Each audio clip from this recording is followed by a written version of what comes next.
Good morning, Trig. Here we go with the next two lessons. I'm going to jump in to lesson 10.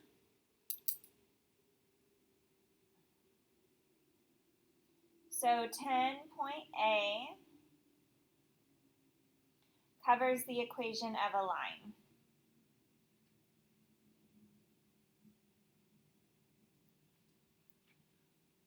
Okay, so hold on. I want to maybe bring this computer. I hope you guys can see that. Let me bring it a little closer. All right, equation of a line. So some review, right? Slope-intercept form is y equals mx plus b. If your equation is y equals a number, it is a horizontal line.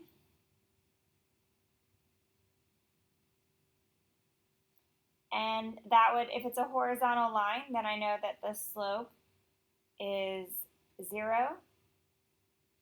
If they give you x equals 2 or x equals negative 5, any number, I know that that is a vertical line. And that means that the slope is undefined. All right, that is because there's no change in y and we can't divide by 0. Some more review, right? To find slope, we do the change in my y values divided by the change in my x values. So that is all review. Hopefully this section is easy for you. So the first part, let's say that says find slope between negative 3 and 2 and for negative 3. So I've been given 2 points. They'd like me to find the slope.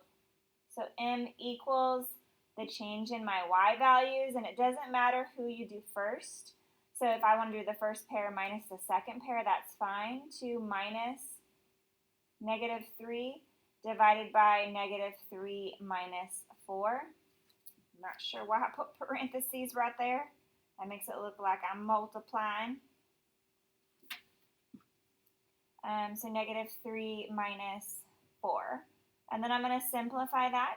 So that gives me 5 over negative 7. So my answer is negative 5/7.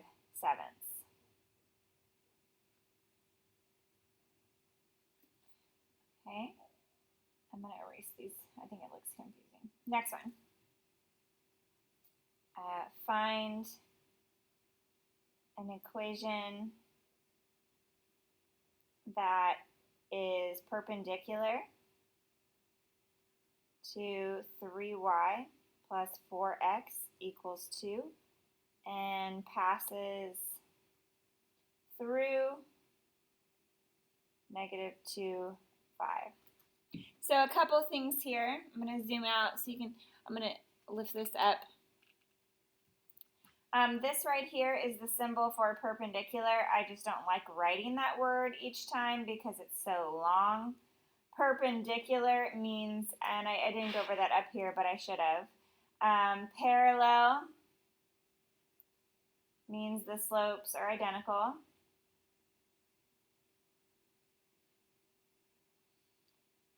Perpendicular, the slopes are opposite reciprocals.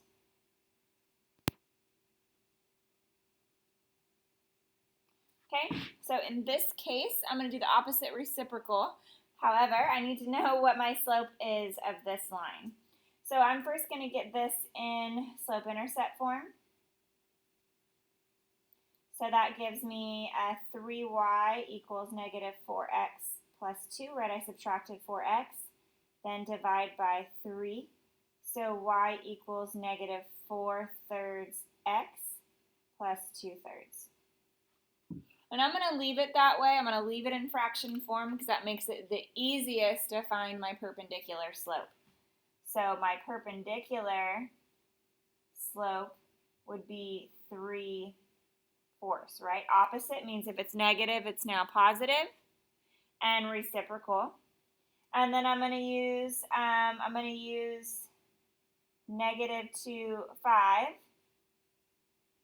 And I'm going to use point slope form. So I know that y minus 5 equals 3/4 times x minus a negative 2. So I'm using point slope, so y minus y1 equals m times x minus x1. Okay, and now I'm going to simplify. That way you can see my workflow. So y equals, I know I'm going to have to add 5. So 3, I'll move this 3/4 x. This becomes one giant plus sign. So 3/4 times 2 would be 6/4 plus 5. I'm going to create a common denominator. So this is y equals 3/4 x plus 6/4 over 20/4. So my final answer is y equals 3/4 x plus, this would give me 26/4, so that would be 13/2. Okay. And if it helps, this right here is point slope form. Okay. So I used this here, and I used this here. I used the information, but super, super important to find the perpendicular slope. I'm not really going to go over a parallel one because parallel would just mean that you would use the exact same slope because the slopes are the same. So I'm not going to do an example for that. I think you can handle that. I'm going to jump into 10.b, which I covered a little bit in another section, but we're going to go over how to rationalizing denominators.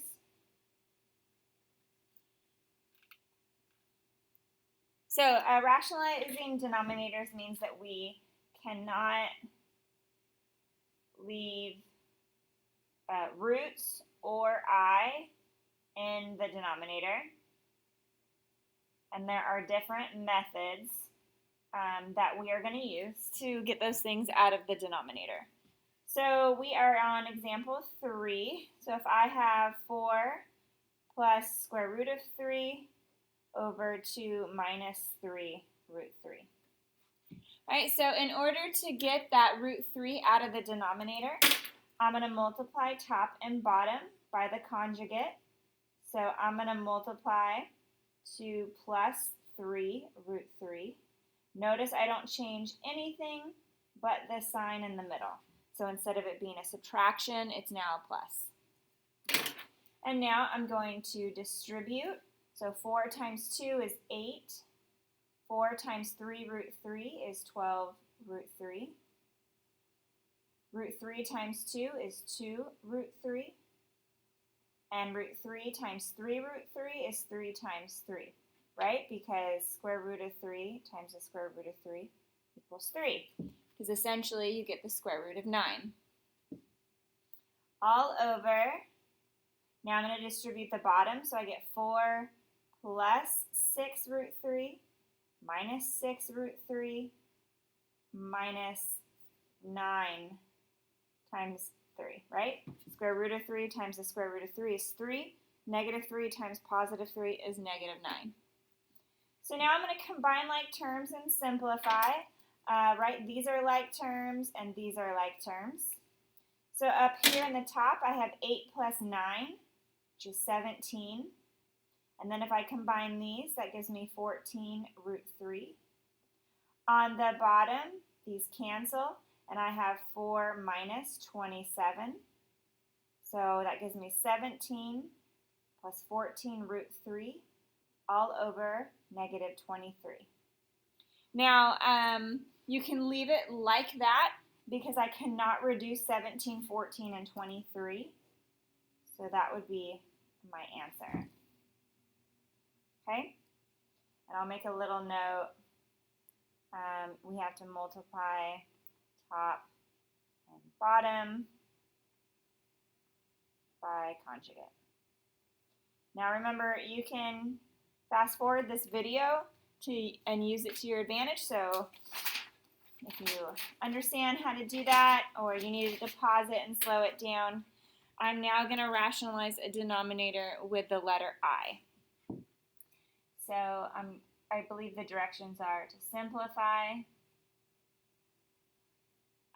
2 minus I to the third plus 2I to the fifth all over negative 2I plus 4.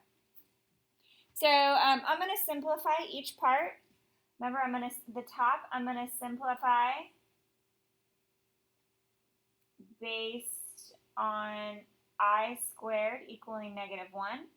And then I'm going to put bottom in order of complex form. So that would leave me with, on the bottom, I'm going to write 4 minus 2I. And now I'm going to simplify the top.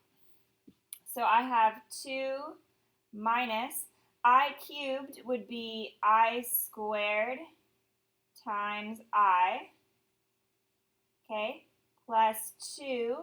I to the fifth would be I squared times I squared times I. Hopefully we can agree on that. And now I'm going to replace all of my I squareds with negative 1.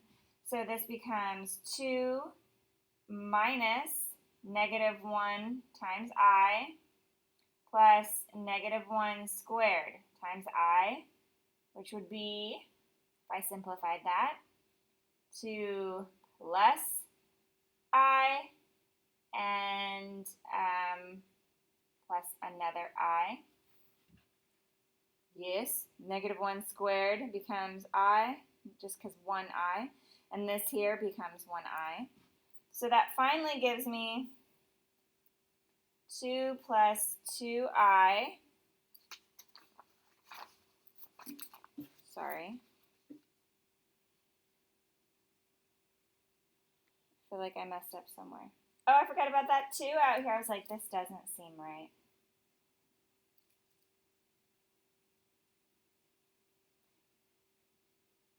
So this is 2 plus 3I, my apologies, over 4 minus 2I. Okay, now I can actually simplify by multiplying the top and the bottom. Same here, I'm going to multiply it by the conjugate. So I'm going to multiply top and bottom by 4 plus 2I and a top. So this problem is long because I'm simplifying it, then I'm multiplying it, and then I'm going to simplify it again at the end.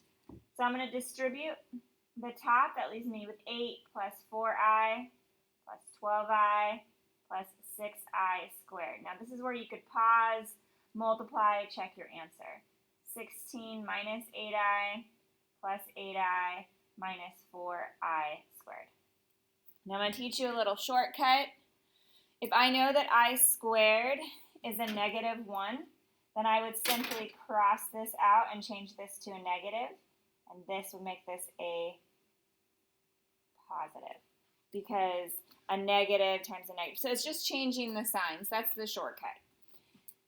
So now if I simplify this, I have 8 minus 6. So I have, these are like terms, right? 8 and a negative 6 make 2 plus 16I. And on the bottom, these cancel. And I'm left with 16 plus 4, which would be all over 20. Now I can simplify that. I can reduce by 2. And so that would give me 1 plus 8I over 10. And then I'm going to write it in complex form.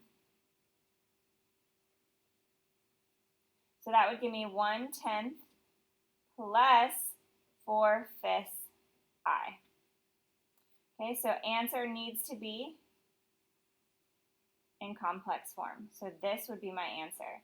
1/10 plus 4/5 I. I know that's a lot. So again, I know there are more like that in the book. So practice that. Make sure you're simplifying all the I squareds first. The last part of this section is a review on completing the square. So 10-point C. is on completing the square. So we're going to just jump right in and I will go over the method. So we're on example number 5. So solve negative x plus 3x squared equals negative 5 by completing the square.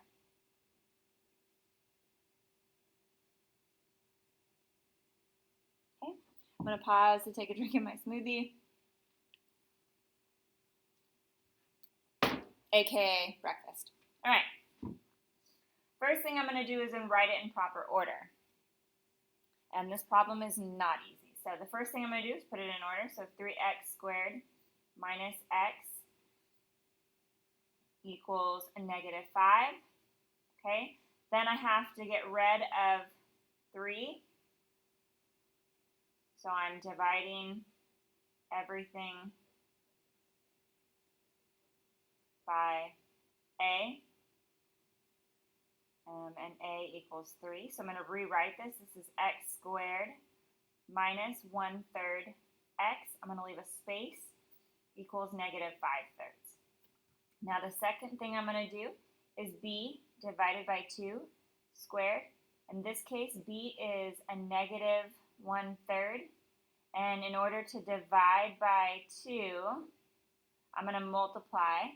So negative 1/3 times 1/2 squared equals negative 1/6 squared, which would mean that I'm going to add 1/36 to both sides.